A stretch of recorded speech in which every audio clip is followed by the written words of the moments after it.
serious. Yeah. Thank you. Yeah, interview thought.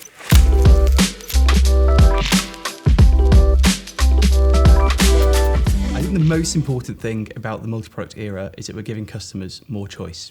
So not every small business is the same, and they work in different ways. There are different approaches to planning the next 6 months. Some people are able to do that, some people aren't. And the way we're approaching the multi-product era is about, that each of those customers, each of those small businesses is able to take a product that suits them from Liberis. And in practice, that also means a few other things as well. And one of them is we're working really hard not to tie customers into one product forever.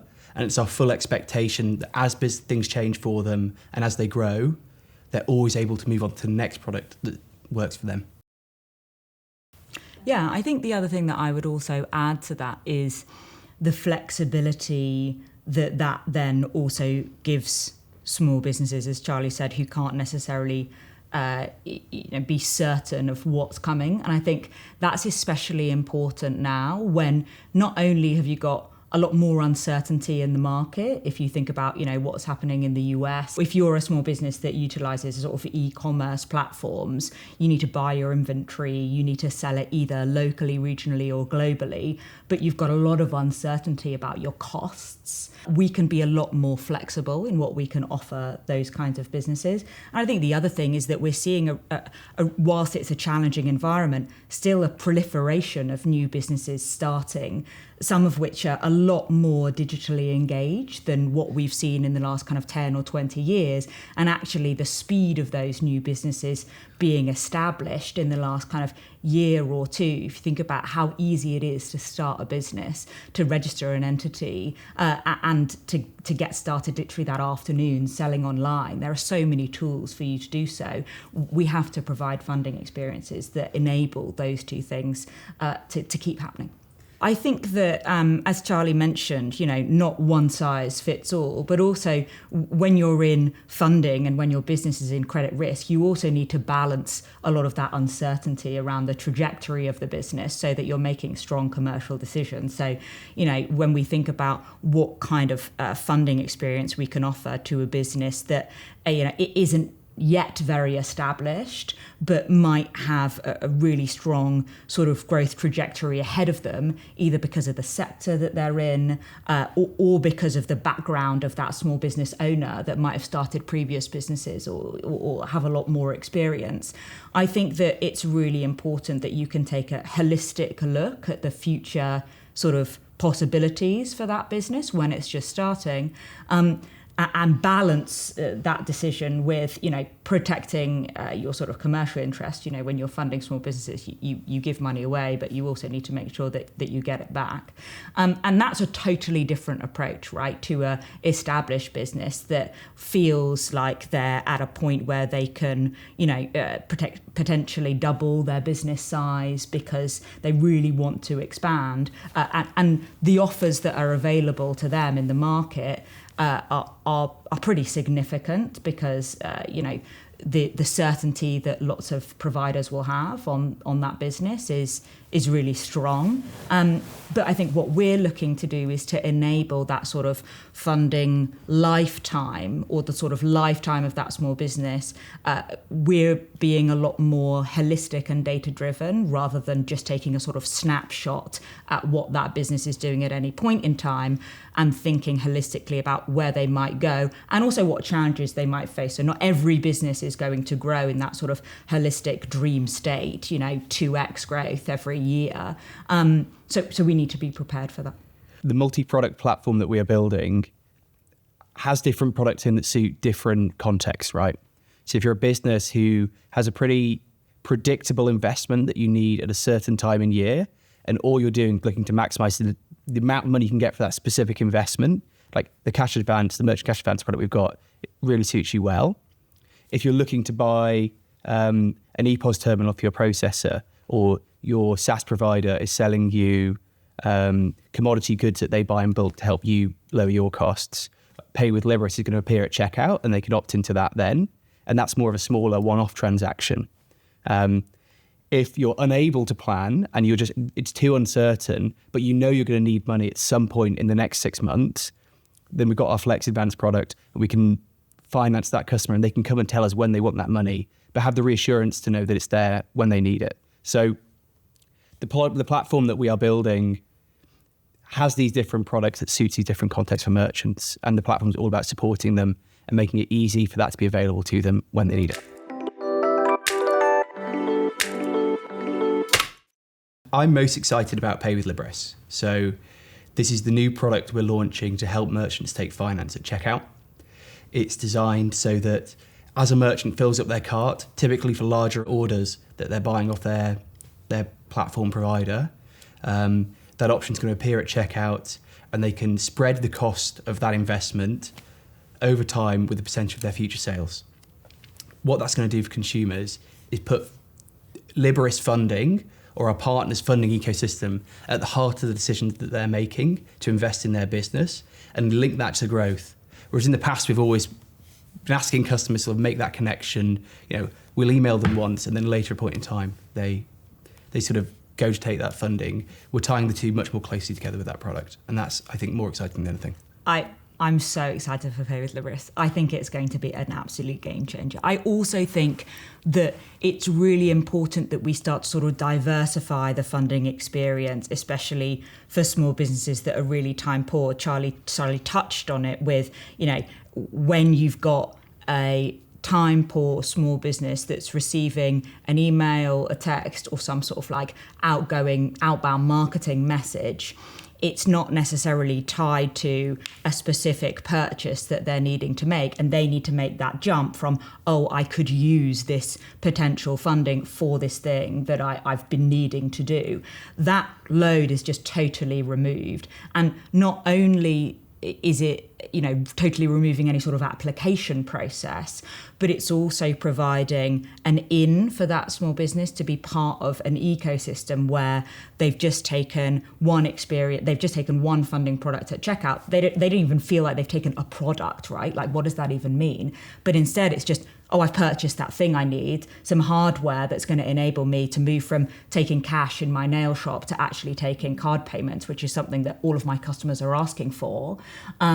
You don't even think, I've taken a funding product. But then subsequently, it means that we're able to gather so much more data on that small business now that they're obviously taking card transactions. And it means that we can open up the personalized experience that we talked about earlier and reflect what's actually happening with their business in real time with the kind of messages that we're sending them. So it's such a better experience for a small business than just receiving a little bit, I think, a quite generic offer that, how many emails every day does a small business get? So many. Whereas actually we're saying, hey, we know that this is something that you're experiencing, whether it's like a busy seasonal run up or it's a dip in sales. It's January, who gets their nails done then? You obviously always get them done before Christmas. Those kind of small things actually mean so much to what we can tailor in terms of targeted messaging. The thing with Pay with Liberis is that we've given this example of hardware, and there are definitely a number of others. But what's really nice is that we can work directly with our partners and say, what are the kind of revenue driving activities for them or feedback that they've had from their own customers around how to expand their own product offering? And then how can we think through how Pay with Liberis can be much more embedded and contextual in the experience of whatever that flow might be? And what it means is that not only it will lead to more conversion of our partners, customers taking that product or that sort of revenue generating activity, but it also means that it sort of generates demand. So we can say, okay, customers that wouldn't have previously even thought about that, not only are we seeing stronger conversion through the experience, but we're actually driving more customers to think about doing so. And there are so many sort of different use cases depending on the specificity of whether that platform is verticalized in a certain area. So if you think about gyms, you think about other sort of like health, beauty, wellness, there's so many specific reasons why they might need to make a bulk purchase that they know is certain that they need to do at a point in time. And so many of our partners want to see much more of that kind of share of wallet going through their platform, and we can help make that a reality. Yeah, totally agree. So with Pay with Liberis, what we're building is a generic infrastructure that our partners can use to surface to their merchants and help them take finance at the point of need. And we're providing the tools to do that, and it's up to the partner, and we can help them with this, decide exactly how we want to use that and offer that small business financing when it makes sense for them to do so. The second benefits, I think there are conversion benefits which Bella's spoken about then, which like conversion through the funnel. We know that for large ticket items, conversion increases by over 14%. So if it's a $50 purchase, if you have a financing option at checkout, conversion increases by 14%. But it's not just conversion in the funnel, it's also what we can do after that. So we've spoken about having on board this customer, what can we offer them then? We can see their transactions. We've got our AI models running in the background. And then with that data, we can then launch them into our other products for larger funding amounts as well.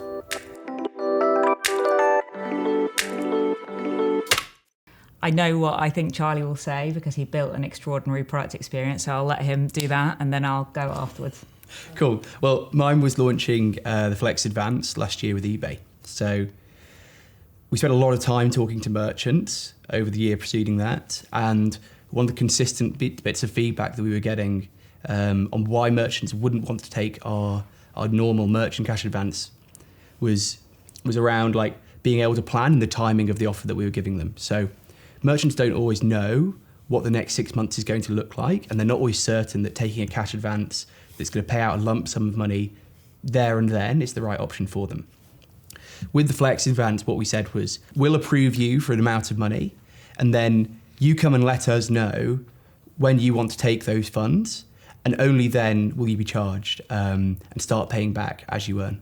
What Charlie's not talking about is the success of that product, which I was incredibly proud of. Just hearing the kind of merchant feedback and seeing the data coming through on how quickly, but also how consistently customers who got a Flex Advance would then use it. And I think we've got lots of insights actually from customers because we have this continuous relationship with them now about what prompts them to go and dip into their sort of Flex Capital available amount and take an advance. And it's actually really diverse, the kind of reasons why they will go and take an advance. So that's been really exciting. Utilization, as I say, is been really strong. I think the other thing that I'm really proud of in the last year is actually something that is incredibly table stakes and I think people take for granted, which is just a totally self-serve merchant experience at getting funding. And especially because we know, I mentioned earlier, so many new businesses that start are a lot more technology literate, are a lot more sort of digitally savvy, and they're using so many more different channels. You know, they're often kind of side hustlers. They've maybe got a day job during the sort of 9 to 5, and we see 30% of our funding applications being started, you know, between something like 7 and 11 p.m. at night in any given geography. And I think enabling a small business just to say, right, okay, as you would with any other digital experience, be able to go in self-serve, submitting your application, configuring and choosing your quote with all of the necessary information that you might want to read presented to you really easily without having to speak to someone on the phone, without having to, God forbid, you know, go into your local bank and have to book an appointment. And that can be done for really significantly large amounts. And so that's something that I'm incredibly proud of because there's a lot of work in the background that happens to mean that, you know, you don't need to submit documents, you don't need to wait for a decision to tell you whether that quote that you've chosen you've actually been approved for, and then in some regions we're able to disperse the money within minutes.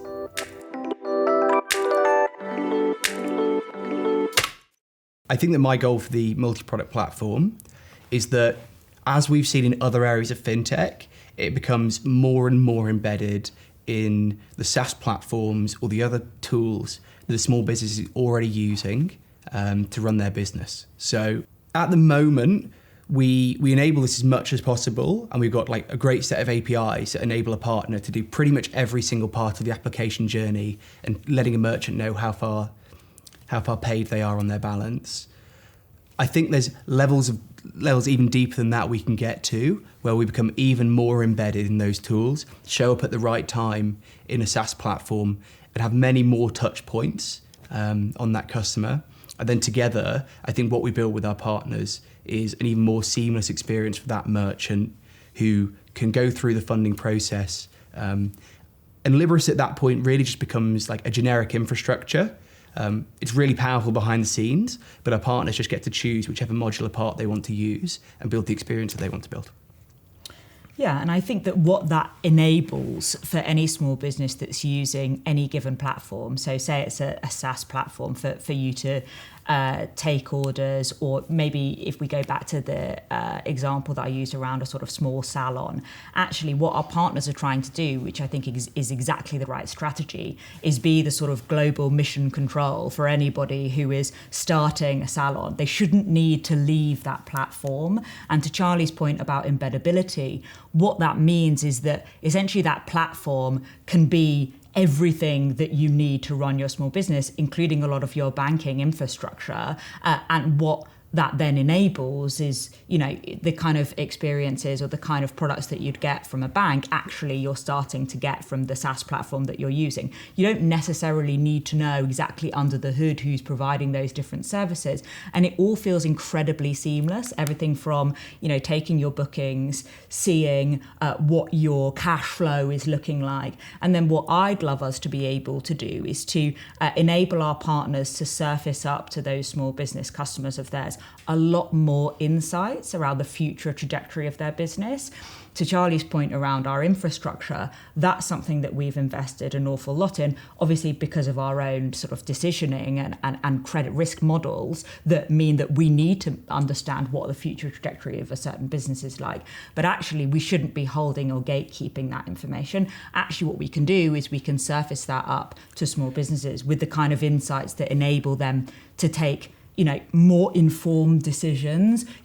At the moment, I think in the past especially, running a business is sort of like looking into a crystal ball. As Charlie mentioned, you're not sure what the next 6 months or sometimes even 6 weeks is going to look like for you. But actually, we might know a little bit better. How can we give our partners the opportunity to then surface that up in the right way and then enable them to take action on those insights? Yeah, and one thing I've always noticed with small businesses that we speak to is just how little support that they get. And I think probably when I joined Liberis, I hadn't worked as closely with SMB customers. And probably I thought, Liberis giving insights to a customer, like they're the expert in their small business. They know all there is to know about their space. It's actually the inverse. And I think small businesses welcome any sort of insight because they just get so little support. And if they're responsible for everything from like opening and closing the shop, making sure there's enough inventory, doing payroll. And then when all those jobs stack up, I think anything you can do to help them, they really value.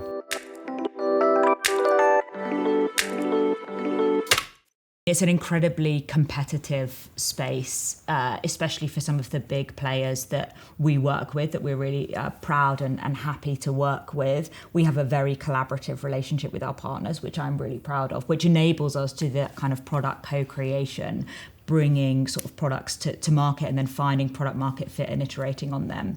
I think what this means for partners is speed of innovation can be a lot faster maybe than what they're able to achieve themselves, not necessarily because of any lack of desire, but just because they're big global platforms, right? And they're operating, at serious enterprise scale, whereas we're able to be incredibly innovative and nimble. And what that means is together we can bring things to market quite quickly. And something that I think that means is that ideas that partners have that maybe would, for some of our partners, take 18 months or 6 to 12 months to sort of make a reality. Actually, we can talk to them about and bring it to market and get it into the hands of customers within 6 weeks. And we're only going to get faster there because of the way that we're building our platform. It being incredibly modular just means that partners can sort of pick and choose different parts of it. So I think that's one thing. There are a few others, but I'll let Charlie go through that. Yeah, from my perspective, I think what we're seeing with processors, marketplaces, and SaaS companies, ISVs, is that scale is starting to matter a lot more for all of them. And customers' expectations are also a lot higher than they used to be as well. All of them understand small businesses better than they did 5 years ago. But I think that's translated to those same customers having much higher standards with all the other digital experiences that they're already using. And so I think there's developing this bit of an arms race here. And whether that's in having like value-added services, like a cash advance product that a merchant can tap into and it's just there and it's just part of the offering as standard from day one. Or if it's like a pay with Liberis product where you can actually fund some of that acquisition through a different method and use finance as a like strategic tool. If you're one of those platforms and you're not considering finance, I think Liberis has got like a suite of products that could help you use it to achieve whatever your strategic goals are as a company.